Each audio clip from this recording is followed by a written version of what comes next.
Bayangkan, Anda adalah wakil presiden pertama sebuah negara yang baru saja merdeka. Nama Anda dikenal di seluruh negeri, rakyat menghormati Anda, kekuasaan ada di tangan Anda. Tetapi suatu hari, Anda memilih meninggalkan semuanya. Bukan karena kalah pemilu, bukan karena skandal, bukan karena dipaksa. Melainkan, karena Anda merasa prinsip yang Anda pegang sudah tidak lagi sejalan dengan arah negara. Itulah yang dilakukan Muhammad Hatta. Seorang proklamator, pejuang kemerdekaan, ekonom, pemikir bangsa, dan sosok yang dikenal sangat jujur. Bahkan hingga hari ini, banyak orang mengenang Bung Hatta bukan karena kekayaannya, melainkan karena integritasnya. Lalu siapakah sebenarnya Muhammad Hatta? Bagaimana perjalanan hidupnya hingga menjadi wakil presiden pertama Indonesia? Dan mengapa ia memilih mundur dari jabatan tertinggi yang diimpikan banyak orang? Mari kita telusuri kisahnya.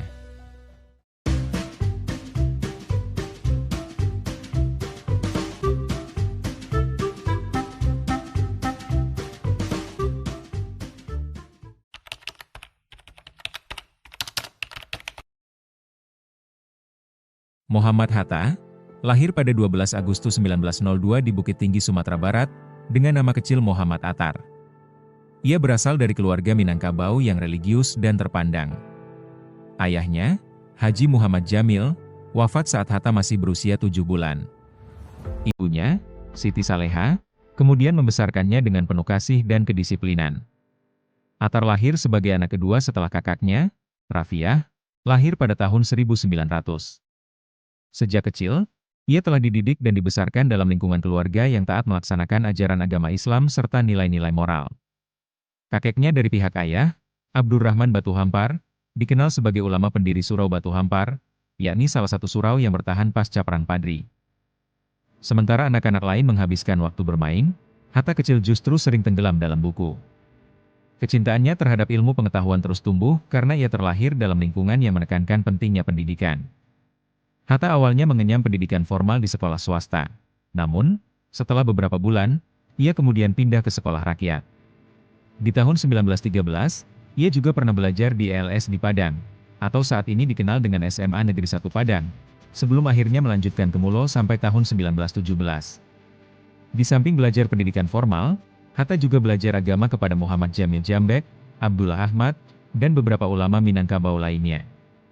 Kecintaannya terhadap ilmu pengetahuan terus tumbuh, dan tanpa disadari, kebiasaan membaca sedari kecil yang ditekuninya kelak membentuk dirinya menjadi salah satu pemikir terbesar Indonesia.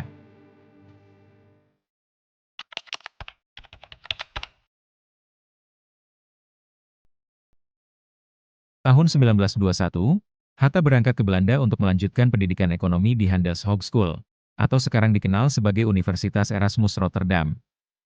Di sana, ia aktif dalam organisasi Perhimpunan Indonesia, yang kemudian menjadi organisasi politik pada tahun 1924, dengan adanya pengaruh dari sosok-sosok seperti Ki Hajar Dewantara, Cipto Mangunkusumo, dan Douwes Dekker. Akibat kesibukannya di Perhimpunan Indonesia, di mana pada tahun 1926 ia menjadi ketua, Hatta terlambat menyelesaikan studinya di Belanda. Jabatan Ketua Perhimpunan Indonesia yang diemban Hatta kemudian berlanjut hingga 1930, karena di bawah kepemimpinannya, organisasi ini dinilai banyak memperlihatkan perubahan, dengan lebih memperhatikan perkembangan pergerakan di Indonesia. Pada Desember tahun 1926, Semaun dari PKI datang kepada Hatta untuk menawarkan pimpinan pergerakan nasional secara umum. Bahkan, Hatta dan Semaun membuat suatu perjanjian bernama Konvensi Semaun-Hatta, yang di kemudian hari dijadikan alasan pemerintah Belanda untuk menangkap Hatta. Tanggal 25 September 1927, Hatta bersama Ali Sastro Amijoyo, Nazir Datu Pamuncak, dan Abdul Majid Joyo Adiningrat, ditangkap oleh pemerintah Belanda atas tuduhan mengikuti partai terlarang, dan menghasut pemberontakan melawan Belanda. Hal tersebut dikaitkan dengan Semaun, yang terlibat pemberontakan di Hindia Belanda yang dilakukan PKI pada tahun 1926 hingga 1927. Hatta bersama lainnya lalu diadili pada 1928 dalam persidangan di kota Den Haag. Dalam persidangan, Hatta menyampaikan pidato pembelaan terkenal berjudul Indonesia Vrij atau Indonesia Merdeka, yang menjadi simbol perlawanan intelektual terhadap kolonialisme.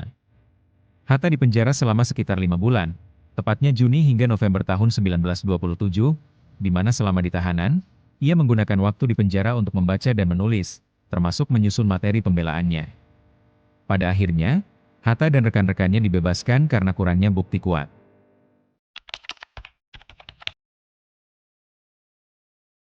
Tahun 1932, setelah lebih dari satu dekade mengenyam pendidikan dan aktivisme politik di Belanda, Muhammad Hatta akhirnya kembali ke tanah air.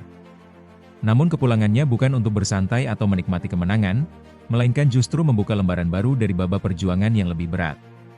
Sebagai pemimpin Perhimpunan Indonesia, Hatta dianggap berbahaya oleh pemerintah kolonial Hindia Belanda. Bahkan baru beberapa tahun kembali di tanah air, Hatta langsung diawasi ketat dan aktivitasnya dibatasi.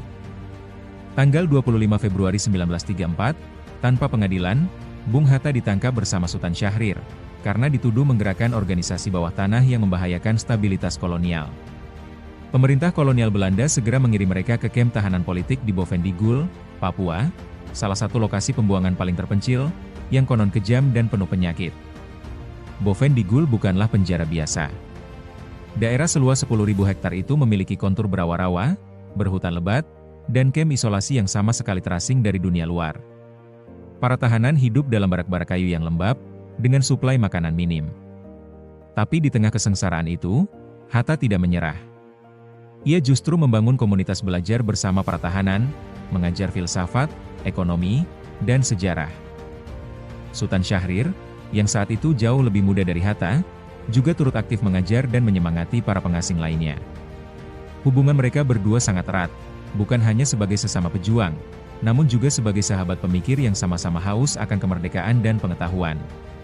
Setelah hampir 2 tahun di Digul, pada tahun 1935, Hatta dan Syahrir dipindahkan ke Banda Neira, Kepulauan Maluku. Alasan pemindahan ini tidak sepenuhnya jelas, kemungkinan karena tekanan dari Belanda agar citra kolonialisme tidak terlalu buruk di mata dunia. Di Banda Neira, suasana jauh lebih manusiawi. Hatta tinggal di sebuah rumah kecil yang sederhana, namun tenang. Ia kembali membaca buku-buku Eropa, menulis artikel tentang politik dan pendidikan, serta terus membangun pemikiran tentang bentuk negara Indonesia merdeka di masa depan. Di pulau itu pula, Hatta dan Syahrir menjadi guru tidak resmi bagi masyarakat sekitar. Mereka membentuk komunitas intelektual kecil, tempat diskusi, belajar, dan merenungkan masa depan bangsa. Bahkan, Hatta sempat menulis karya-karya pentingnya selama di Banda, salah satunya Demokrasi Kita, yang kelak menjadi landasan pemikiran politik pasca kemerdekaan.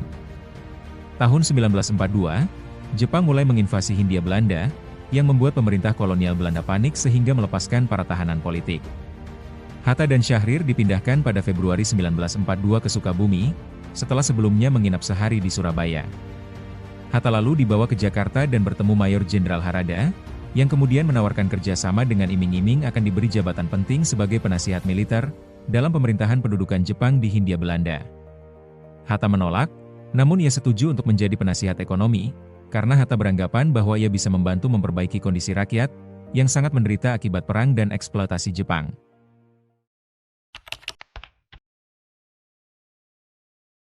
Menjelang Indonesia memproklamirkan diri sebagai sebuah negara merdeka, pada 22 Juni 1945, Badan Penyelidik Usaha Persiapan Kemerdekaan Indonesia atau BPUPKI, membentuk panitia kecil yang disebut Panitia 9, dengan tugas mengolah usul dan konsep para anggota mengenai dasar negara.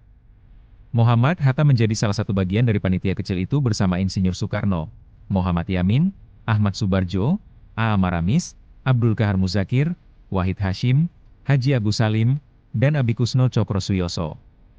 Pada 7 Agustus 1945, Jepang membentuk Panitia Persiapan Kemerdekaan Indonesia, di mana Insinyur Soekarno ditunjuk sebagai ketua dan Hatta wakilnya. Namun pada 16 Agustus 1945, terjadi peristiwa Rengas Dengklok ketika Soekarno dan Hatta diculik, yang kemudian dibawa ke sebuah rumah milik Jiao Kiesiong, di sebuah kota kecil di Rengas Dengklok. Puncaknya, pada 17 Agustus 1945, Hatta bersama Soekarno resmi memproklamirkan kemerdekaan, di Jalan Pegangsaan Timur nomor 56 di Jakarta, pada pukul 10 waktu Indonesia Barat. Keesokan harinya pada tanggal 18 Agustus 1945, Muhammad Hatta pun dipilih sebagai Wakil Presiden Republik Indonesia yang pertama, mendampingi Soekarno sebagai Presiden.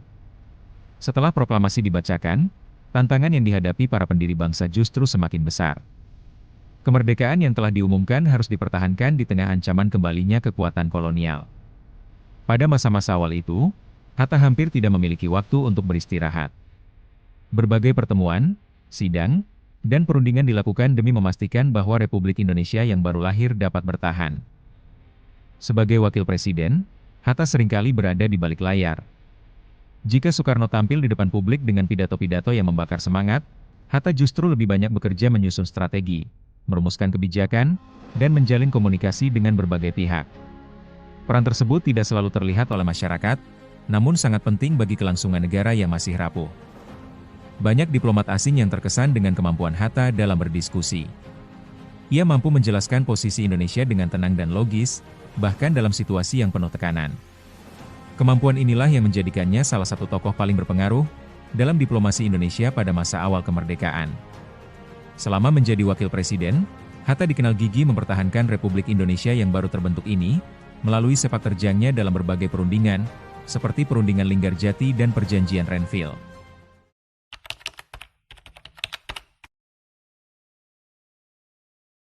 Di awal masa kemerdekaan, Soekarno dan Hatta adalah dua tokoh besar yang tak terpisahkan.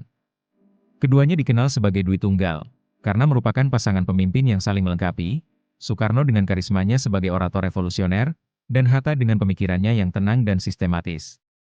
Namun, seiring waktu berjalan, perbedaan prinsip dan visi kenegaraan mulai membentang jarak di antara mereka. Perpecahan itu bukan karena permusuhan pribadi, tetapi lebih karena perbedaan ideologi yang semakin tajam.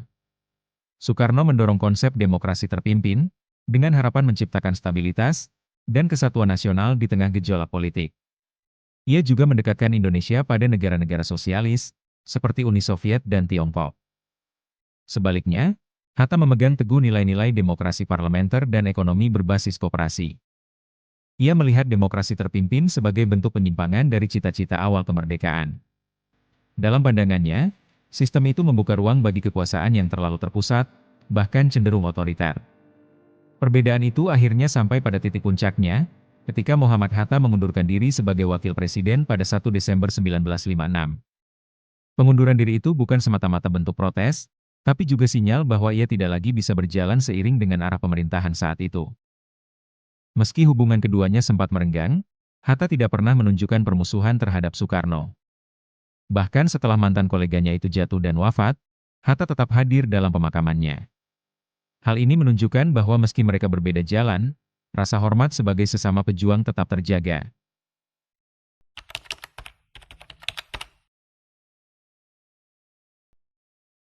Setelah mengundurkan diri dari jabatan wakil presiden, Muhammad Hatta memilih untuk menjauh dari panggung politik praktis dan mengabdikan dirinya pada dunia pemikiran dan pendidikan. Meskipun tidak lagi memegang jabatan resmi, peran Hatta sebagai pemikir dan negarawan tetap berpengaruh dalam perjalanan bangsa Indonesia. Pasca pengunduran dirinya, ia aktif menulis buku dan artikel yang membahas berbagai aspek ekonomi, sosiologi, dan sejarah Indonesia. Karya-karyanya menjadi referensi penting bagi kalangan akademisi dan mahasiswa, terutama karena pada saat itu literatur berbahasa Indonesia masih terbatas. Selain itu, meskipun tidak lagi berada dalam pemerintahan, Hatta tetap menyuarakan kritiknya terhadap arah kebijakan negara, di mana ia menilai bahwa Presiden Soekarno terlalu berfokus pada revolusi yang berkepanjangan, sementara pembangunan nasional terabaikan. Dalam bukunya yang berjudul Demokrasi Kita, Hatta mengkritik konsep demokrasi terpimpin yang dianggapnya sebagai bentuk kediktatoran baru, yang membuat buku ini kemudian dilarang peredarannya oleh pemerintah pada saat itu. Di tengah dunia politik yang sering dipenuhi kemewahan, terdapat cerita sederhana yang membuat banyak orang terus mengenang Bung Hatta. Konon, ia sangat menginginkan sepatu merek Bali. Ia bahkan menyimpan guntingan iklannya. Namun, selama bertahun-tahun, sepatu itu tidak pernah dibeli. Bukan karena tidak tersedia, akan tetapi karena Hatta merasa masih ada kebutuhan yang lebih penting. Cerita ini kemudian menjadi simbol kesederhanaannya. Dan mungkin itulah yang membuat banyak orang masih menghormatinya hingga sekarang. Ia hidup sederhana bahkan setelah pernah berada di puncak kekuasaan. Namun hingga akhir hayatnya, ia tidak pernah membelinya karena merasa uangnya lebih baik digunakan untuk kebutuhan lain.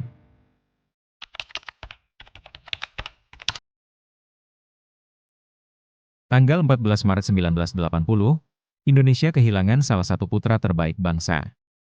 Muhammad Hatta, sang proklamator dan wakil presiden pertama Republik Indonesia, wafat di Jakarta pada usia 77 tahun. Ia wafat dengan tenang setelah menjalani masa tua yang sederhana, jauh dari hiruk-pikuk kekuasaan yang pernah ia pegang. Meski tak lagi menjabat selama puluhan tahun, nama Hatta tetap harum. Ia dihormati bukan hanya karena perannya dalam kemerdekaan, tapi juga karena konsistensinya dalam menjaga integritas, kejujuran, dan kecintaan pada ilmu pengetahuan. Jenazahnya dimakamkan di Taman Makam Pahlawan Tanah Kusir, Jakarta Selatan, dengan upacara kenegaraan yang penuh hikmat. Rakyat dari berbagai kalangan datang memberikan penghormatan terakhir. Sosok yang dikenal bersahaja itu pergi dengan meninggalkan warisan pemikiran, bukan harta atau kekuasaan. Itulah kisah perjuangan dan pengabdian Muhammad Hatta, pemikir besar, dan pemimpin yang rendah hati. Dari ruang kecil di pengasingan hingga ruang sidang proklamasi, dari podium kemerdekaan hingga ruang sunyi perpustakaan, Hatta menunjukkan pada kita bahwa cinta tanah air tak harus selalu ditunjukkan dengan kekuasaan, namun juga lewat prinsip, keteguhan, dan keteladanan. Semoga kisah hidup Muhammad Hatta dapat menjadi inspirasi bagi kita semua, bahwa membangun bangsa tidak hanya soal menjadi pemimpin, tapi juga soal menjaga nilai, berpikir jernih, dan berani bersuara ketika kebenaran dipertaruhkan. Hari ini, namanya tetap dikenang sebagai proklamator Indonesia, sebagai pemikir bangsa, dan sebagai contoh bahwa seorang pemimpin tidak harus selalu menjadi orang paling berkuasa. Kadang, pemimpin terbesar adalah mereka yang tetap memegang prinsip ketika semua orang memilih jalan yang lebih mudah. Hatta menunjukkan bahwa membangun bangsa bukan hanya soal merebut kekuasaan, melainkan tentang menjaga kejujuran, integritas, dan keberanian untuk mempertahankan apa yang diyakini benar. Menurut kamu, apakah Indonesia saat ini masih memiliki sosok pemimpin yang memiliki prinsip seperti Bung Hatta? Tulis pendapat kamu di kolom komentar. Jika kamu menyukai video sejarah dan kisah inspiratif seperti ini, jangan lupa klik like, subscribe, dan aktifkan lonceng notifikasi agar tidak ketinggalan video berikutnya. Sampai jumpa di episode selanjutnya.